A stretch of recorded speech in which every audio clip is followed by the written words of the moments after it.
Hey and welcome. Today I'm gonna tell you everything you need to know, everything that's important about how to get started, how to have a good time, and what to do once you have boosted your character or a couple of characters, and also where to find things. We're also gonna answer a lot of popular questions that I see right now in chat. Let's just start with the beginning, the box with gear. And this is the first question I wanna answer. Which set of gear should I choose based on the class that I'm playing? For that, I absolutely urge you to watch a class guide, something, maybe even a written guide. You can find some of them, I believe, still on maxroll.gg. And right away, same as you guys, I am item level 14, 15. Now, at this item level, my next obvious step is to sign up for one of these Super Mokoko Express. We have two of them because you also have two of these power passes that get you to this exact point. It doesn't matter which one you sign up to, but if you cannot, even though you have the item level needed to sign up, I'm going to go back to character selection, basically relogging, and then after that it's going to be available. Now, having that said, where do you get your second Southern Pass? It is here in the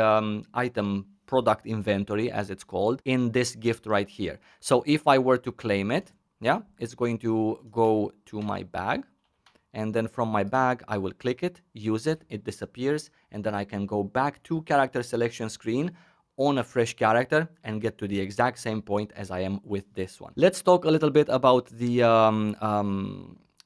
Mokoko Express. This is also important. Here I'm being asked which build to choose, right? And with this build, it's also going to configure my skills if I want to, and it's also going to give me a set of max quality accessories that give me the stat that I'm looking for. And then from here on, I can start taking part in the Super Express. Other than that, there is obviously the event shop with a jumpstart specific tab here as well.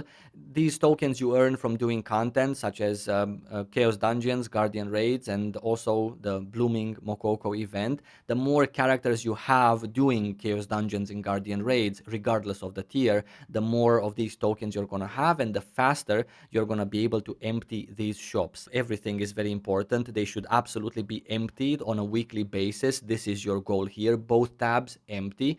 Some of the rewards are roster limit. You can only get one of these for the duration of the event, so you can leave this for later, as they are generally expensive. You should just focus first on the weekly things because the week resets on Wednesday, and then the roster limit ones you should leave them for last before the event expires or when you've gathered enough of these. Hope amulets as a standout item because we didn't talk about them. If you're wondering how to get skilled tripods, high level skilled tripods are a gigantic boost to your character's power. And obviously skilled tripods you get from fodder gear from Chaos Dungeons of higher level, but also these hope amulets and the other wishful amulets in general, give you a free guaranteed skill tripod for your skill.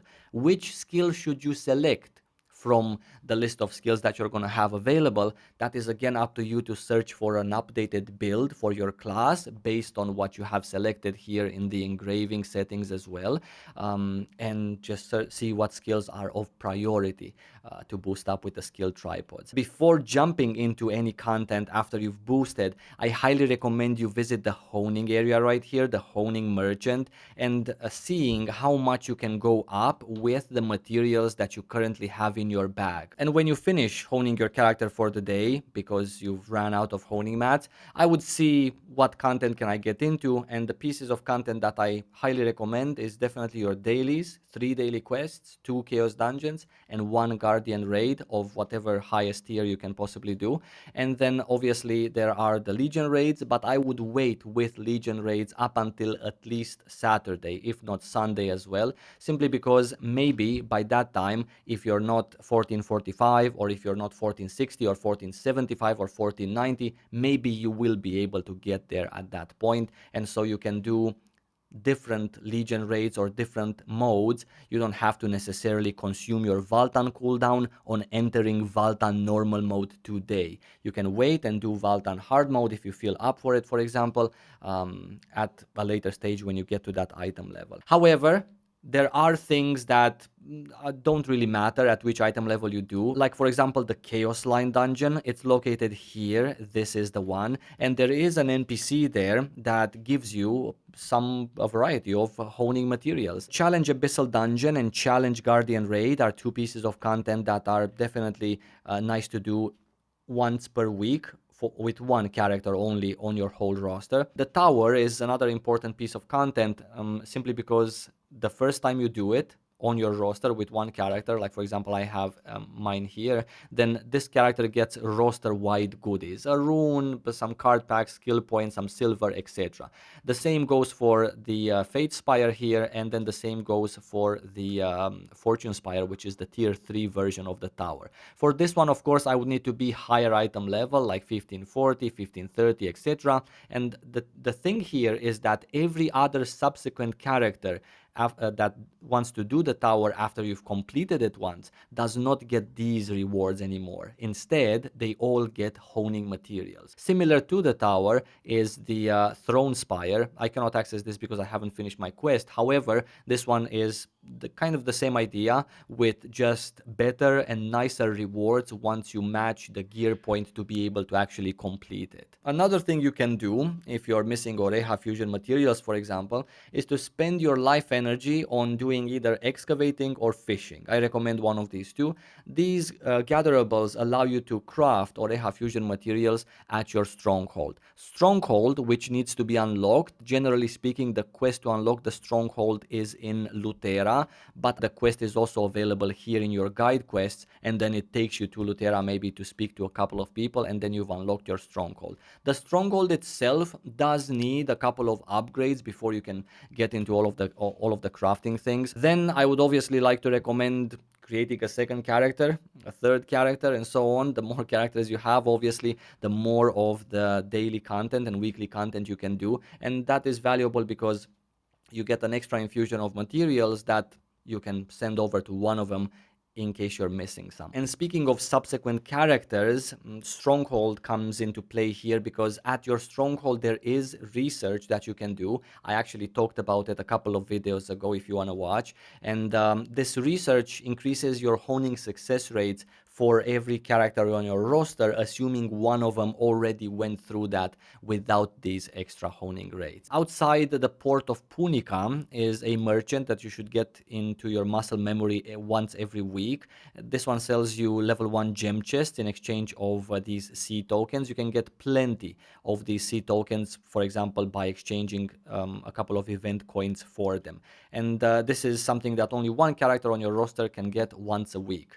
Then I would also like to mention this island right here, Anguished Island. On the island, once you finish the series of yellow quests here, you're going to unlock a dungeon, and next to it a merchant. That merchant sells you quite some nice goodies for your roster in general, assuming you farm the dungeon enough to have enough exchange pieces. So do that as well when you're bored. Also, when you're bored, why wouldn't we mention a couple of collectibles that make complete sense to do? Island Souls, here you need to get to 20 for this skill point potion. Past this, it's completely up to you, completely horizontal content.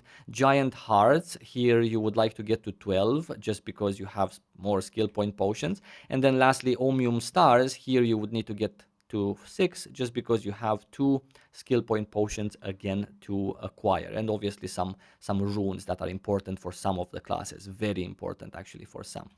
These are 3 collectibles that when you finish all of your daily content, vertical stuff, or whatever is more important, if you want to play more of Lost Ark, this is what you should be focused on.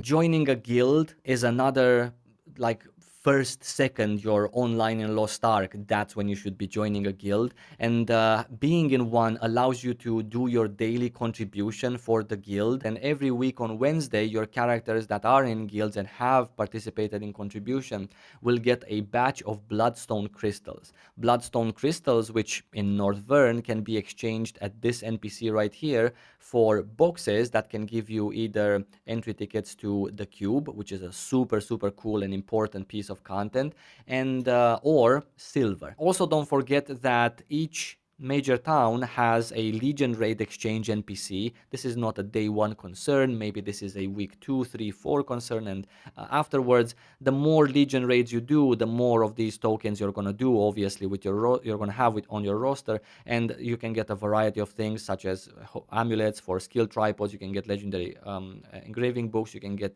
card packs. You can get silver, honing materials based on what you're exchanging. So it's just another helpful thing that's just sitting here waiting. And at the end of the video, a reminder on the most important advice that I should be giving you in every single video. One, make friends. Having people to play with is absolutely amazing. And number two, don't waste your gold on stupid shit. If you want to see if something is worth it, or if you want to make an investment that requires knowledge that you can sometimes get by looking at the prices of legacy servers through the lostarkmarket.online website, for example. So keep those two things in mind, and I'm going to see you next time. Take care and stay safe.